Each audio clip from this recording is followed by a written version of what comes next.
Hey guys, Sam from Mountford's Makes and Moose Mike. So welcome back to all my returners and hi to any newbies. It's so great to have you here. Please do stick around a while, and if you like what you see, give us a thumbie. 2 seconds. Excuse our appearance. We are both sick. And I mean sick. Like I explained in yesterday's video.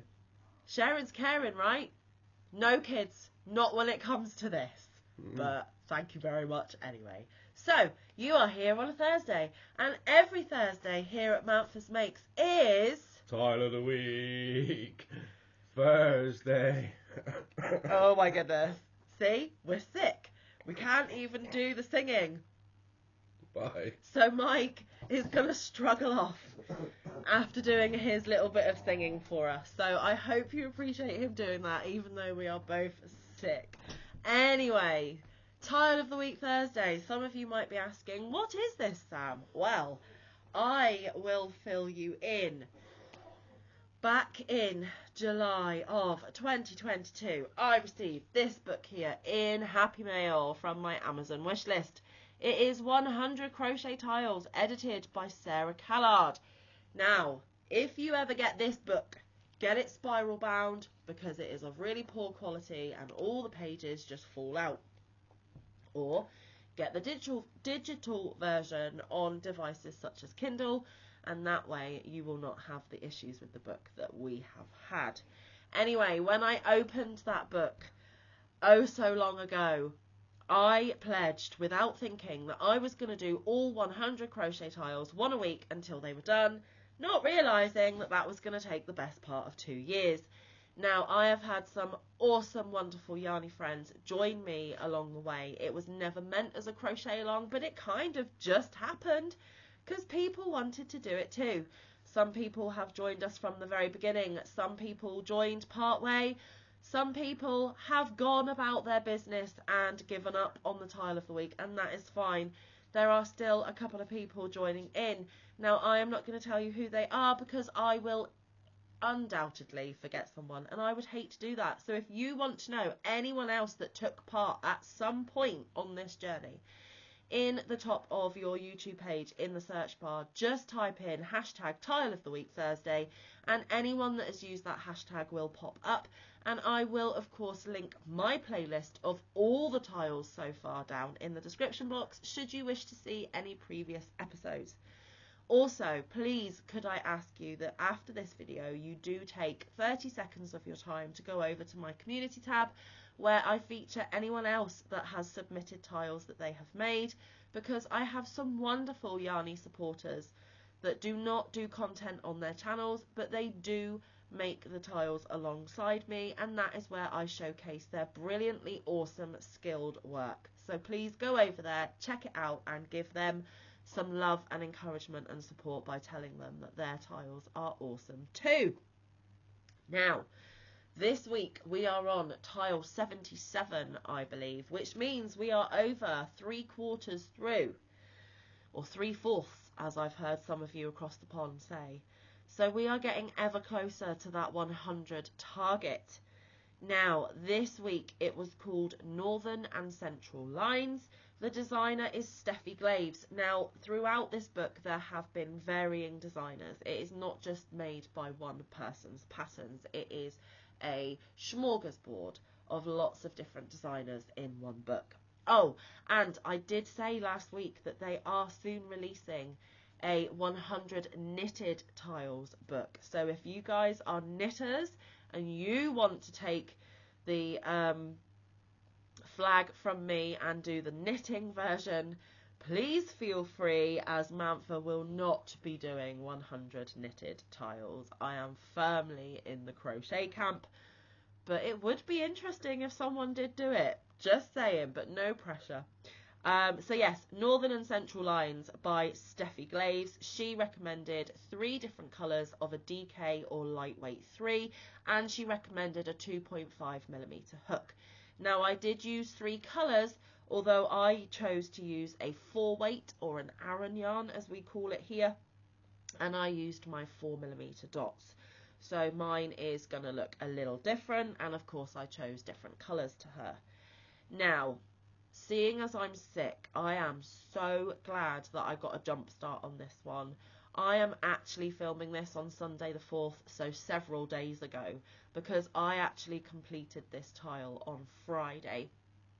And I'm glad I chose to do that this week and finish it early, because if I was going to try and attempt it now when I'm feeling as what I do, I don't think I would have got through it. So the stars aligned and I picked the right time to attempt it.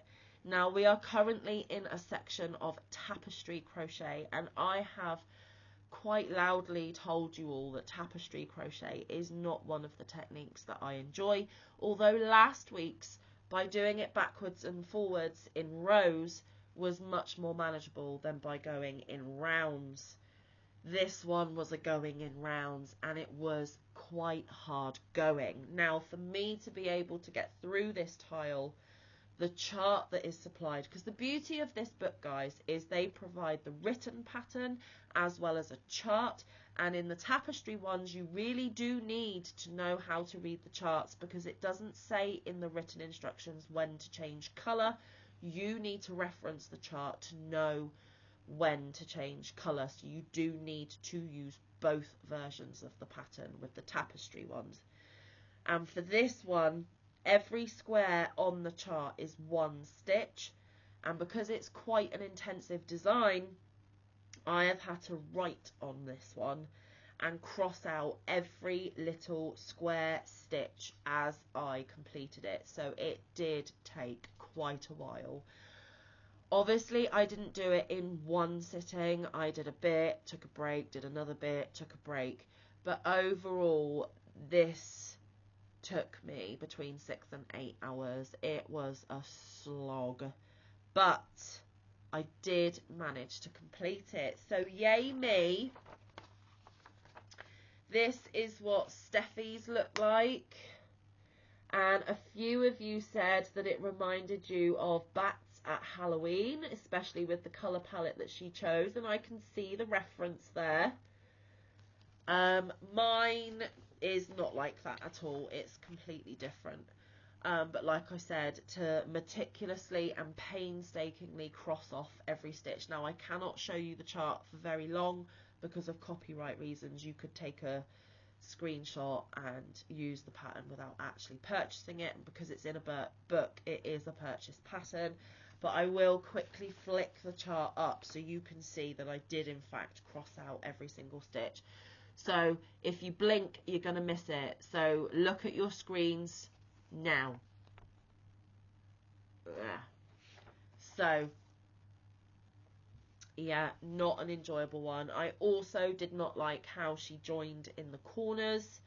I couldn't really figure out what the side of the stitch was, so my join line is very rough and very wonky, and I don't like it, but whatever I did worked, kind of.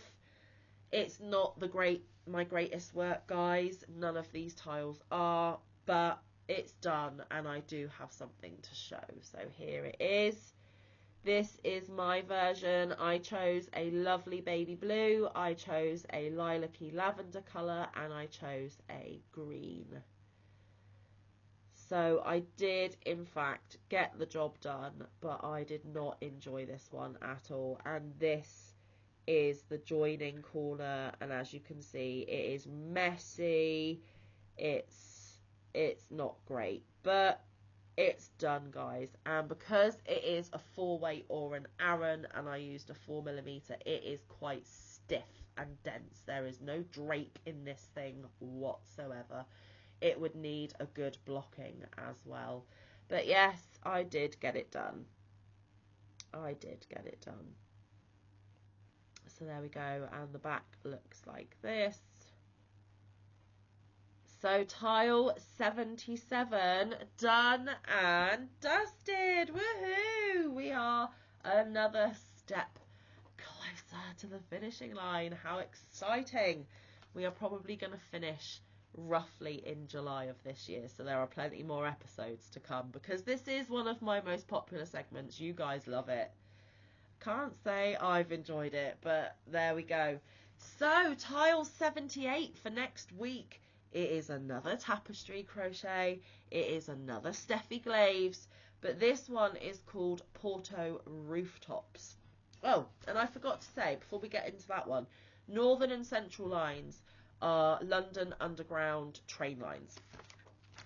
Porto Rooftops, I'm not sure where her inspiration for this came from, but it looks interesting.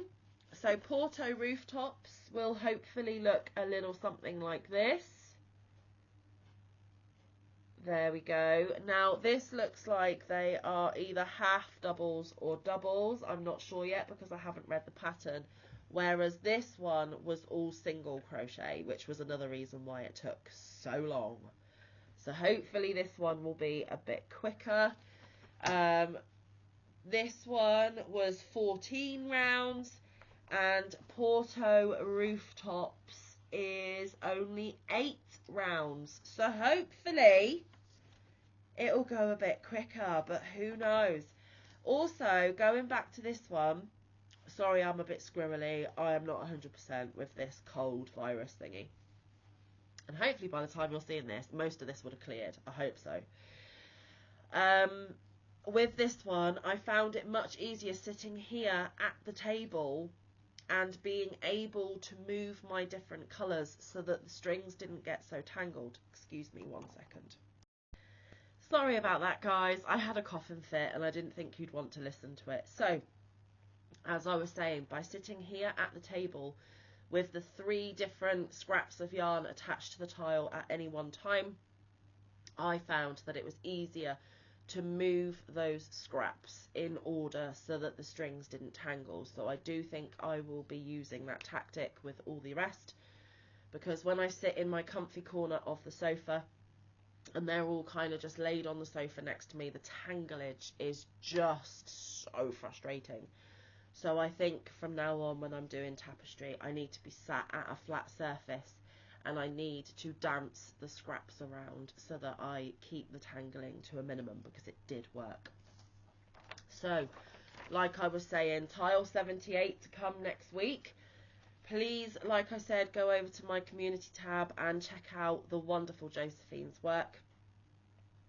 Her support has been second to none. It's been fabulous, and the support from all of you guys for this segment is what keeps me going with it, because if I didn't have it, I probably would have given up on this segment long ago. Like I said, all the previous tiles, the playlist for them will be linked in the description box below as well. And I am going to leave it there, guys, because I need to just go and chill out and rest up, because I am filming this on Sunday, and as you know from yesterday's video, tomorrow starts my brand new adventure in my brand new job, so I need to conserve as much energy as possible for that, because I cannot believe I am starting it sick, but that is Mantha's life, so there we go. I will of course bring you tile 78 on Thursday next week. Please come back tomorrow for crochet catch up, where I will fill you in on all the other crochet I have managed to get done this week. And Saturday, providing Mike and I are feeling much better, we will go live in our normal time slot of 4 PM Eastern or 9 PM UK time. And it'll be great to see you, because we really missed you last week. And also on Saturday there is a bonus video featuring Mike and I, but it's to do with something that Mike purchased and he was really excited to share it with you. So if you want another little dose of Mike, please do watch Saturday's video as well. Have a fabulous weekend when it comes, but there's crochet catch up tomorrow on Friday first. But until then, stay safe, be kind, look after one another, get some good quality time in with your loved ones, and get some good quality crafting time in. I will see you in the next one or around the YouTube streets. Bye guys, love you loads.